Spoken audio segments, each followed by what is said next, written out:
Salut les jardiniers! Alors aujourd'hui on va parler potager et notamment autonomie en foin.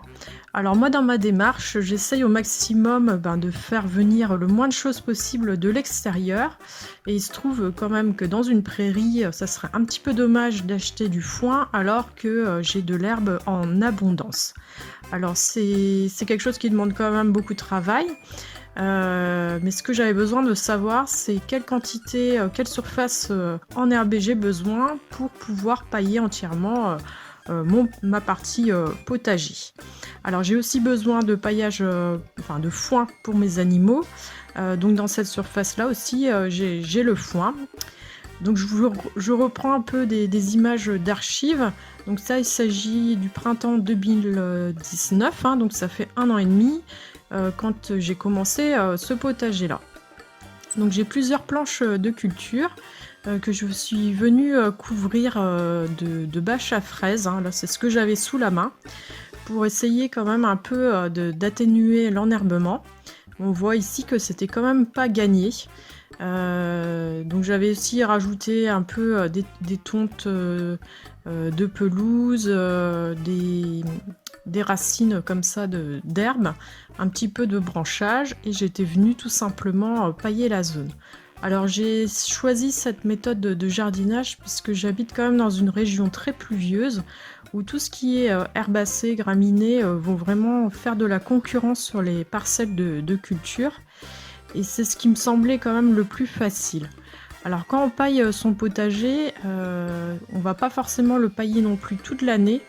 Suivant la culture que l'on va faire, on va devoir dépailler. Par exemple, pour tout ce qui est par exemple salade et tout ça, elles vont vite se faire croquer aussi si elles sont au milieu du paillage. Certaines plantes aussi vont être plus faciles aussi à semer dans des parcelles qui sont dépaillées.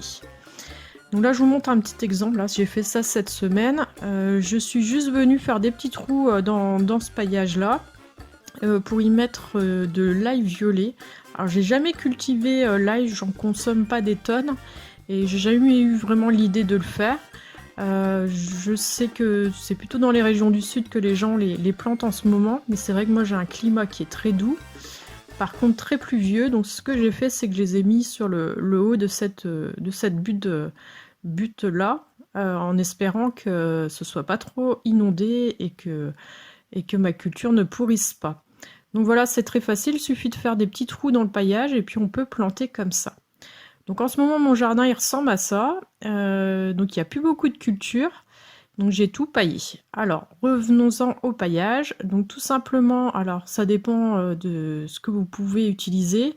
Moi, forcément, c'est une grande surface, donc ça a été fait au gyrobroyeur. Donc là, on peut voir sur la parcelle, en fait, que toute l'herbe a été complètement digérée par le terrain. Donc là, je n'avais pas ramassé, ça a été laissé comme ça sur place. Et là, on est à peu près 1 mois après la tonte. Et c'est vrai qu'il reste vraiment plus rien. C'est encore plus notable de l'autre côté, en la partie, on va dire, verger, où là, on voit que tout a été complètement digéré.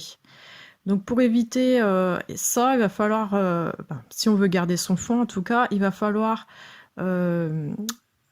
utiliser certaines techniques pour pouvoir le garder. Alors l'année dernière, j'avais quand même acheté quelques bottes de paille pour essayer. J'avais jamais essayé de pailler avec la paille, mais j'utilisais plutôt dans mon petit jardin avant en tout cas, soit de la paille de lin ou soit les tontes de pelouse. Et en fait, j'ai eu quand même une assez mauvaise surprise avec le paillage à la paille.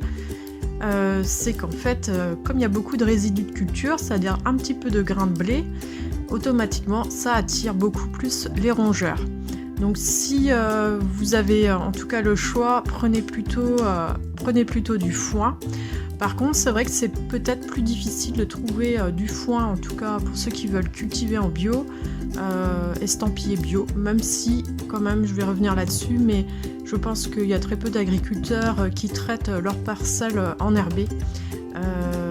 Dans la majorité des cas, en fait, il y a plusieurs fauches par an, mais les parcelles ne sont pas en général traitées.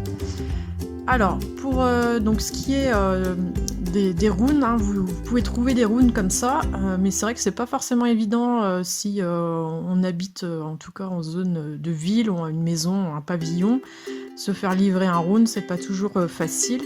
Faut savoir qu'il existe du foin aussi en petites bottes, hein. C'est plus facile à trouver. Souvent c'est 2 € la botte. Mais on peut aussi faire donc son foin tout seul. Alors c'est vrai que suivant en fait le type d'herbacée que vous allez avoir, ça va être plus ou moins difficile. Moi je suis obligée d'utiliser un outil mécanique, hein. Avec la faux, c'est vraiment pas possible. Mon herbe est beaucoup trop grasse, on a essayé. Donc ça c'est moi dans 30 ans. Donc je vais vous expliquer comment j'ai fait. Donc j'ai tout simplement laissé sécher pendant 3 à 4 jours sur la parcelle, avec des journées bien ensoleillées. Donc je laisse tout en vrac et puis je viens de temps en temps un petit peu remuer mon foin pour vraiment accélérer le séchage. Alors forcément, si vous habitez dans une région où il y a beaucoup de chaleur et de soleil, ça va sécher beaucoup plus vite que chez moi. Ensuite, j'ai cet outil-là qui me permet en fait de ramasser facilement le foin pour en former des petits tas. Alors j'ai fait comme ça cette année. L'année prochaine, je vais essayer de parfaire le système. Voilà ce que ça donne après plusieurs heures en fait à faire mes petits tas de foin. Une fois que celui-ci, bien sûr, est toujours sec. Donc il existe quand même pas mal de techniques pour faire des belles meules de foin à l'ancienne. D'ailleurs, la chaîne Les Jérômes avait fait un sujet là-dessus très intéressant. Et donc ici, vous voyez comment on peut faire, hein, en y mettant un piquet central. Vous pouvez très bien faire une belle meule de foin. Ça permet au foin de ne pas prendre l'eau à l'intérieur.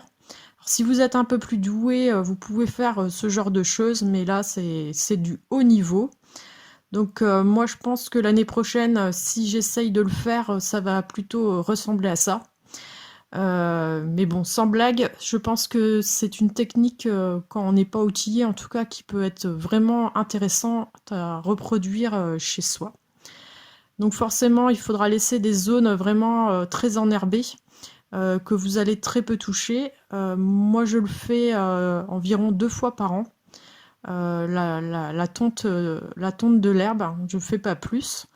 Peut-être qu'il faudrait que je diversifie un petit peu au niveau des espèces de graminées. Ça peut être aussi intéressant de faucher par exemple de la fougère, hein, si vous avez des abords un petit peu des haies, la fougère va vite coloniser cet espace-là. Donc, c'est ce que j'ai fait sur une partie du terrain, histoire de diversifier un petit peu le paillage.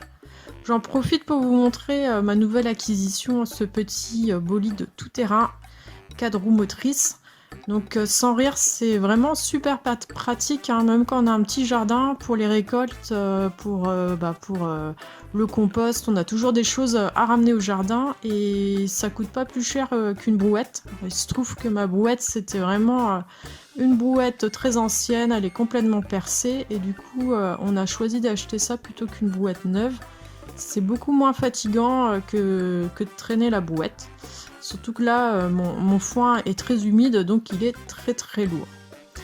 Donc voilà ce que j'ai fait. Là, c'est tout nettoyé. Alors mon pauvre jardin, il y a plus grand chose dedans en termes de légumes, hein. Je ferai une vidéo, je pense, prochainement sur les légumes d'hiver. Comment je procède et ce qu'il faut que j'améliore, parce que ça, c'est quelque chose que je dois beaucoup améliorer. C'est la production sur toute l'année. Donc là, c'est vrai que tout va être paillé. Donc il y a d'autres alternatives au foin, surtout si vous avez un petit jardin. Alors ça, je l'ai fait en ce moment. C'est donc ma consoude. Je l'ai carrément tranché en deux. Je lui ai mis un petit coup de pelle et voilà ce que ça donne. Donc ça, vous pouvez en mettre un petit peu partout dans votre jardin. Et vous pouvez pailler. Alors vous allez plutôt pailler sur les saisons, on va dire. Vous pouvez pailler à l'été et là l'automne. Hein, là j'ai fait une coupe il n'y a pas très longtemps et on voit qu'elle a bien repoussé. Et il suffit de la trancher comme ça et vous allez récupérer des petits bouts comme des rhizomes que vous allez pouvoir mettre un peu partout. Et cette plante là est intéressante puisqu'elle vous fournit de la matière. Par contre ça fond quand même beaucoup. Mais bon, ça a l'avantage de nourrir votre sol. Vous pouvez aussi en ce moment, par exemple, ramasser les feuilles des arbres chez vous ou aux alentours de chez vous. Ça peut être un bon moyen aussi de pailler, diversifier son paillage. Autre chose que j'ai fait, j'ai aussi installé pas mal de miscanthus. C'est ces grandes herbacées là, il y a l'herbe éléphant aussi. Et ça, vous pouvez le broyer et ça fait un excellent paillage. Voilà, donc j'ai essayé de faire un peu le tour de ce que je faisais pour faire hiverner mon potager et être autonome en paillage. Voilà la petite découverte, la petite bébête que j'ai trouvée dans le jardin, justement sous le paillage, parce qu'il faut savoir quand même que ça abrite bon nombre d'auxiliaires au jardin. Allez, moi je vous dis à très vite, salut!